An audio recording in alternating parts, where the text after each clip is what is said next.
नमस्कार, मैं हूं दीपाली राणा। आप देख रहे हैं मिड कैप मंत्रा। शुरुआत करेंगे इस वक्त की हेडलाइंस के साथ। लंबे वीकेंड से पहले छुट्टी के मूड में बाजार। निफ्टी बैंक निफ्टी में बहुत छोटे दायरे में कंसोलिडेशन। मिड कैप में पार्टी जारी, लगातार 17वें दिन बना नया शिखर।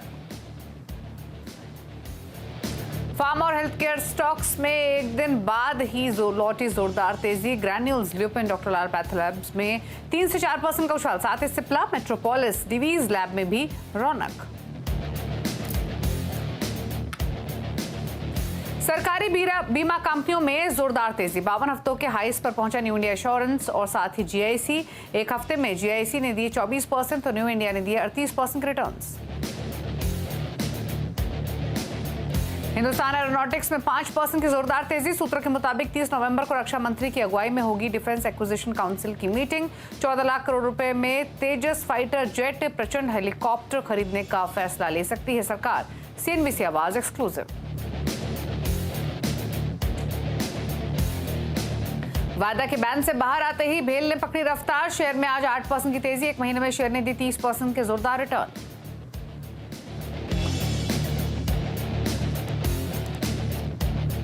पेटीएम के 2.6% शेयरों में ब्लॉक डील। 1441 करोड़ रुपए की वैल्यू के 1,62,00,000 करोड़ के हुए सौदे। शेयर करीब 3% उठा।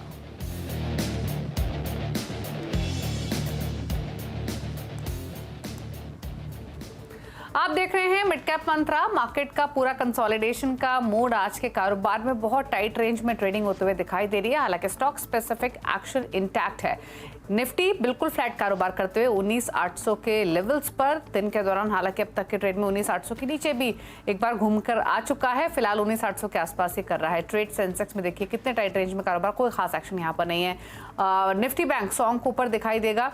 मिड कैप्स लगातार रिकॉर्ड लेवल्स के आसपास ही ट्रेड कर रहे हैं। इंडेक्स फिलहाल अगर आप इंडेक्स का मूवमेंट देखेंगे तो 90 अंकों के आसपास की बढ़त देखने को मिल रही है। स्मॉल कैप इंडेक्स में 65 अंकों पर कर रहा है ट्रेड। आज के सेशन में कुछ छोटी छोटी पॉकेट्स हैं जहां पर मोमेंटम है।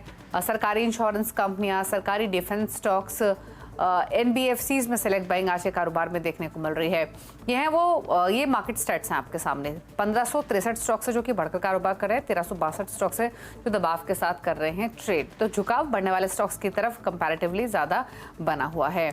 तो ये तो रहा फिलहाल प्राइस एक्शन के हिसाब से मूवमेंट। क्विकली एक बार इंटरनेशनल क्यूज को भी देख लेते हैं, स्पेशली अमेरिका के फ्यूचर्स को और एशियन यूरोपियन मार्केट्स को। एशियन मार्केट्स से पहले यूरोपियन मार्केट्स की ओपनिंग लेकर आते हैं। शुरुआत पॉजिटिव बायस के साथ ही हुई है। एशियन मार्केट्स देखेंगे तो सभी मिक्स हैं आज के कारोबार में। सिर्फ निकाई ऊपर है, इनफैक्ट बाकी सब बाजार लाल निशान में ट्रेड कर रहे हैं।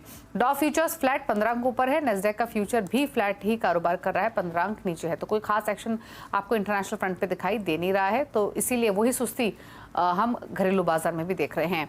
लेकिन चलिए अब स्ट्रैटेजीज पर करते हैं फोकस। निर्बंग सिक्योरिटीज के नीरज शेदा हमारे साथ मौजूद है। नीरज नमस्कार। इसी तरीके का कारोबार ही लग रहा है, शायद क्लोजिंग तक बना रहेगा। खास वाइब्रेंसी इंडेक्स लेवल पे तो दिखाई नहीं दे रही है।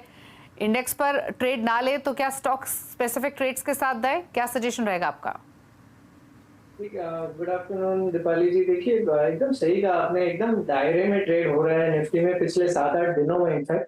मगर ऊपर में 19,900 हमेशा जब भी आया है वहां से रेजिस्टेंस लिया, वहां से नीचे 19,700 तक निफ्टी फिसला है। तो यहाँ से अगर इंट्राडे आपको ट्रेड करना है तो एक ट्रेड बन सकता है। यहाँ से आप शॉर्ट करके चले। ऊपर में 19,900 का फ्यूचर स्टॉप लॉस रहेगा और नीचे में 19,700 19,680 आपका टारगेट रहेगा। इंट्राडे बेसिस पे भी थोड़ा स्ट्रेच लग रहा है। अपसाइड में यहाँ से लग नहीं रहा है कि थोड़ा अपसाइड आएगा। सो और फिसल सकता है Nifty from a 1 to 2 day perspective. और बैंक निफ्टी ऑल्सो एक बड़ा मूव आया है इंट्राडे में। अब यहाँ से लग रहा है कि थोड़ी सॉफ्टनेस रहेगी। बैंक निफ्टी 43,600 43,500 तक फिसल के जा सकता है। तो ये भी आप बेच के चल सकते हैं। 43,900 का आपका स्टॉप लॉस रहेगा फ्यूचर में और अराउंड 43,550 आपका टारगेट बनेगा। ओके, स्टॉक स्पेसिफिक स्ट्रैटेजी क्या है आपकी? तो देखिए थोड़ा डिफेंसिव्स अभी अपना पोर्टफोलियो में होना चाहिए। तो डिफेंसिव्स के हिसाब से अगर आप देखें तो ऑयल एंड गैस काफी बढ़िया चल रहा है। मोस्ट ऑफ द ओएमसीज ने अच्छी बाइंग दिखाई है और इंपॉर्टेंट रेजिस्टेंसेस ब्रेक किए हैं। तो बीपीसीएल आपको बाय किया जा सकता है। इसमें एक बहुत इंपॉर्टेंट ब्रेकआउट आया है 395 के ऊपर और उसके बाद लगातार बाइंग देखी जा रही है। आई बिलीव ये अब तैयार है अगले पड़ाव तक जाने के लिए और जो पड़ाव है अराउंड 450 का। तो यहाँ से आप बीपीसीएल खरीद सकते हैं। 395 का स्टॉप लॉस लगाइएगा, ऊपर में 460 का आपका टारगेट रहेगा। दूसरा जो बाय रहेगा वो डीवीज लैब पे रहेगा। जैसे कि आपने ही बताया, एक्चुअली फार्मा में काफी अच्छी बाइंग है और डीवीज में बहुत बढ़िया रिवर्सल देखा गया है और ये रिवर्सल में डीवीज लैब ने 200 डे मूविंग एवरेज का सपोर्ट लिया और अब ऊपर में 50 डे मूविंग एवरेज का ब्रेकआउट दे दिया है जो कि 3600 के पास में है। तो यहाँ से मुझे लगता है अब ये 4000 के लेवल्स तक जाने को बिल्कुल ही तैयार है। तो करंट लेवल से आप डीवीज लैब बाय कर सकते हैं। इसमें स्टॉप लॉस रहेगा 3680 का और ऊपर में अराउंड 3900 से 4000 के बीच में आपका टारगेट बनेगा।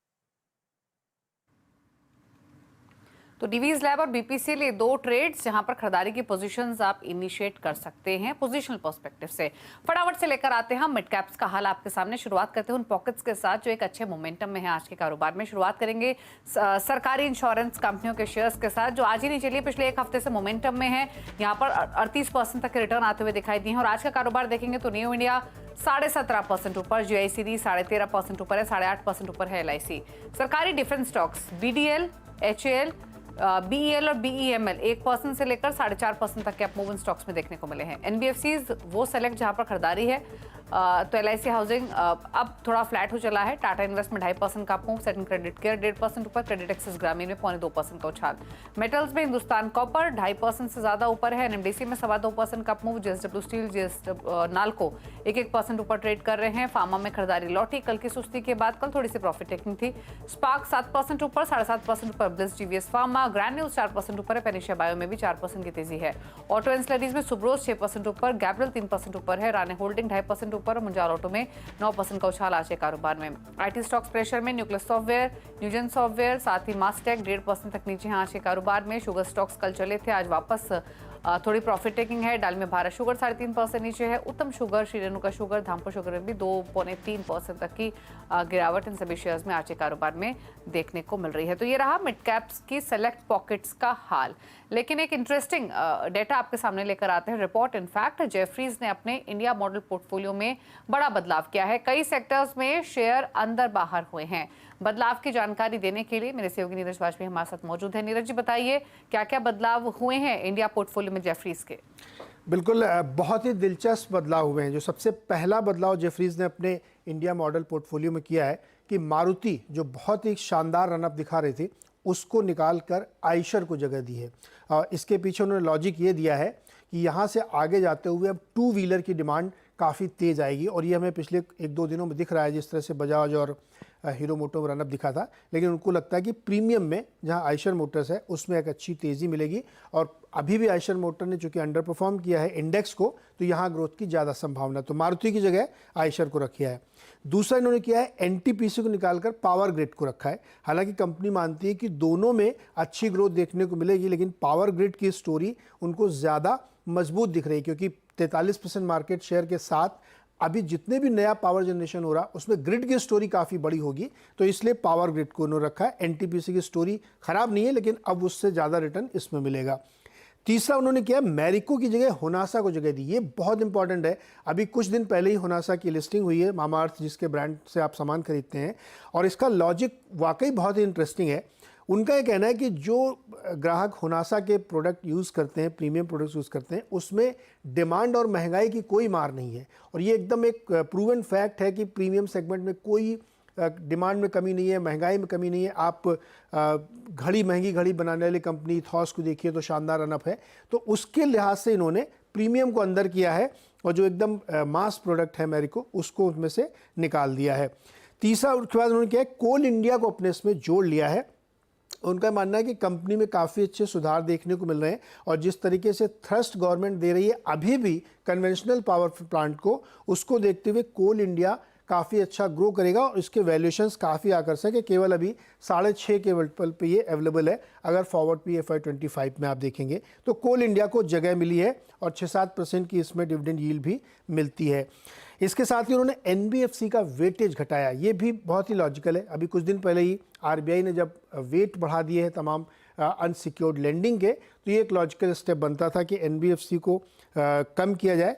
हालांकि इसमें उन्होंने HDFC बैंक को न्यूट्रल कर दिया है, क्योंकि बैंकों को भी असर पड़ेगा, क्योंकि ये NBFC को लेंड करते हैं। तो जब आप लेंड करने जाएंगे NBFC को, तो आपको वेट के सामने ज़्यादा पैसे रखने पड़ेंगे। और ICICI प्रूडेंशियल का वेट बढ़ा दिया उन्होंने। ये एक इंटरेस्टिंग एडिशन इसमें देखने को मिल रहा है।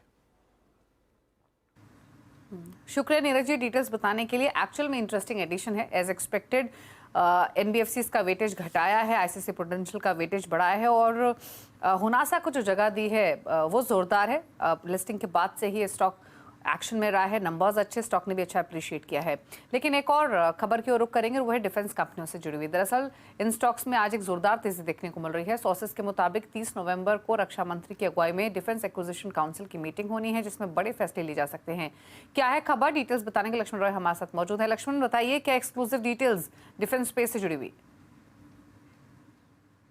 देखिए, दरअसल डिफेंस सेक्टर में डिफेंस इक्विपमेंट पर जो है इंपोर्ट पर निर्भरता खत्म करने के लिए और घरेलू कंपनी से सामान खरीदने के लिए सरकार एक और कदम बढ़ाने जा रही है। और ये 30 नवंबर को डिफेंस एक्विजिशन काउंसिल की बैठक है। ये DAC की जो बैठक होती है, रक्षा मंत्री की अगुवाई में बैठक होती है। और जो सूत्रों से जानकारी मिली है उसके मुताबिक इस काउंसिल की बैठक में जो एजेंडा रखा गया है, उनमें से एक एजेंडा काफ़ी महत्वपूर्ण है। उसके तहत 97 यानी 97 तेजस फाइटर खरीदने का प्रस्ताव रखा गया है। 97 जो तेजस फाइटर खरीदे जाएंगे, उनकी कुल कीमत करीब 55,000 करोड़ रुपए की होगी। और ये जो है सो ये HAL से लिया जाएगा। HAL इसको बनाएगा, हिंदुस्तान एरोनॉटिक्स लिमिटेड। और बता दूं कि इससे पहले भी 83 यानी 83 तेजस फाइटर प्लेन खरीदने की मंजूरी जो है मिल चुकी है, जिसको HAL बना रहा है और जिसकी डिलीवरी फरवरी 2024 से 2028 के बीच में होनी है। तो दूसरी किस्त का मंजूरी यहाँ पे दी जाएगी। एक बार काउंसिल से मंजूरी मिल गई तो फिर टेंडर किया जाएगा, फिर इसको मंजूरी बनाने के लिए ऑर्डर दिया जाएगा।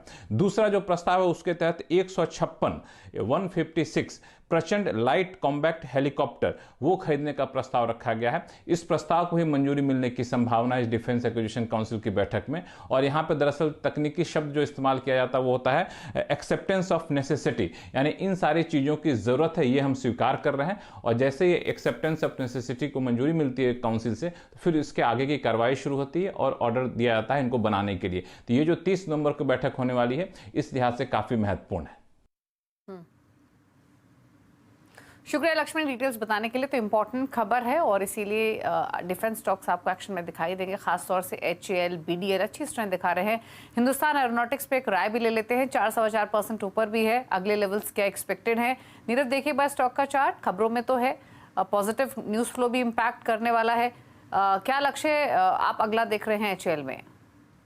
क्या ब्यूटीफुल चार्ट बनाया है ये स्टॉक ने, from sub 500 levels continuous higher to higher bottom formation है। एक इम्पोर्टेंट कंसोलिडेशन किया ये स्टॉक ने बिटवीन 2050 एंड अबाउट 1750 और उसके बाद एक फ्लैट काइंड ऑफ फॉर्मेशन का ब्रेकआउट दिया है। तो यहाँ से मुझे लगता है कि ये जो अगला पड़ाव है इसका अराउंड 2550 2600 के पास में है, तो यहाँ से बाइंग करी जा सकती है वो टारगेट्स के लिए। नीचे में अब जो सपोर्ट है वो उसका 2100 पे है, तो 2100 के स्टॉप लॉस से आप इसमें खरीदारी कर सकते हैं।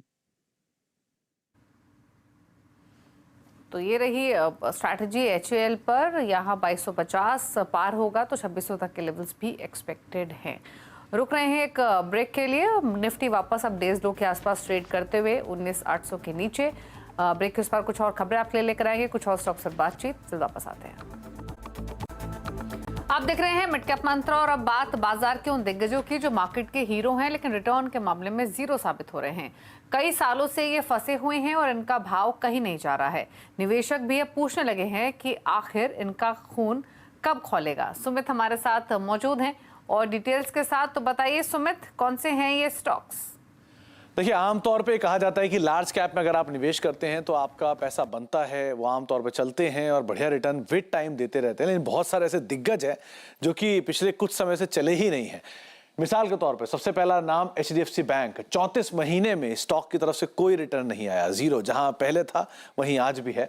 देश का सबसे बड़ा निजी बैंक है, अपने ऊपरी स्तरों से करीब 13% नीचे आ चुका है, लेकिन इस ड्यूरेशन में इसने कोई खास रिटर्न नहीं दिया है।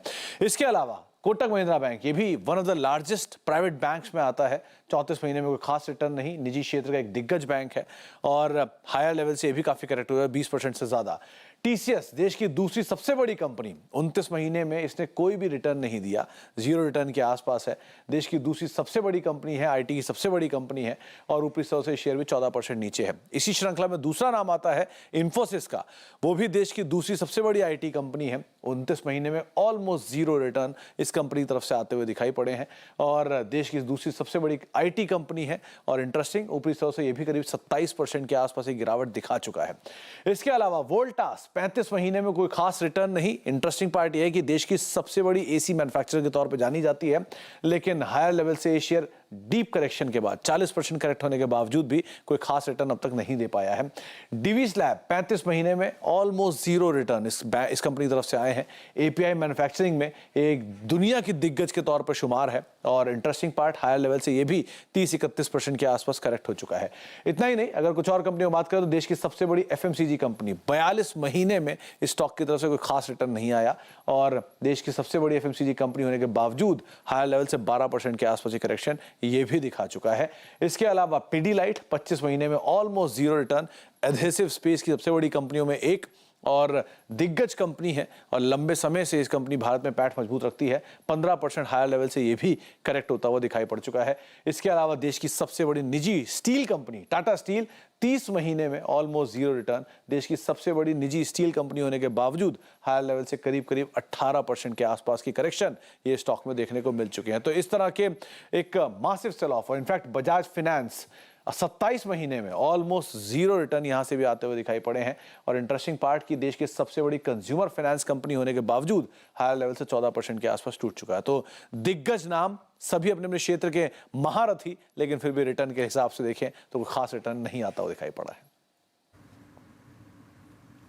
शुक्रिया सुमित, ये डेटा शेयर करने के लिए। तो डेफिनेटली बाजार के दिग्गज स्टॉक्स, लेकिन परफॉर्मेंस पिछले 34 महीनों तक अगर देखें तो ज़्यादातर स्टॉक्स की खराब रही है। कोई बहुत एक्साइटिंग नंबर्स नहीं, बिल्कुल, बल्कि 0% तक रिटर्न्स आते हुए दिखाई दिए हैं।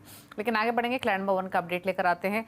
आज हालांकि विनर का अनाउंसमेंट होगा, लेकिन अब तक के पोर्टफोलियो अपडेट्स दिखाते हैं। अरुण कुमार मंत्री ने FL इंडिया से एग्जिट किया है, प्रॉफिट बुक किए हैं 1112 के लेवल्स पर, 1150 के हालांकि इनके लक्ष्य थे।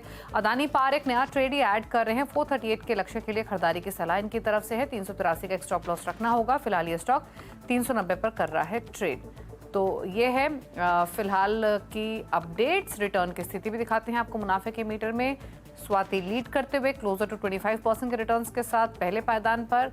रूपक डे अब तक नेगेटिव थे, लेकिन अब थोड़ा सा पॉजिटिव रिफ्लेक्शन आते हुए उनके पोर्टफोलियो से 2.25% के पॉजिटिव रिटर्न्स। अरुण कुमार मंत्री का पोर्टफोलियो -5.53% के रिटर्न्स लैंड कर रहा है। ये रहा अपडेट और इसी के साथ एक ब्रेक, और ब्रेक के उस पर एक स्पेशल शो आप लेकर आएंगे। दरअसल वेडिंग सीजन की शुरुआत हो चुकी है और इस साल रिकॉर्ड शादियां होने का अनुमान है। वेडिंग सीजन में कैसी रहेगी बिक्री, इस पर बात करेंगे कैट के नेशनल प्रेसिडेंट BC भरतिया से एक ब्रेक के बाद। नमस्कार।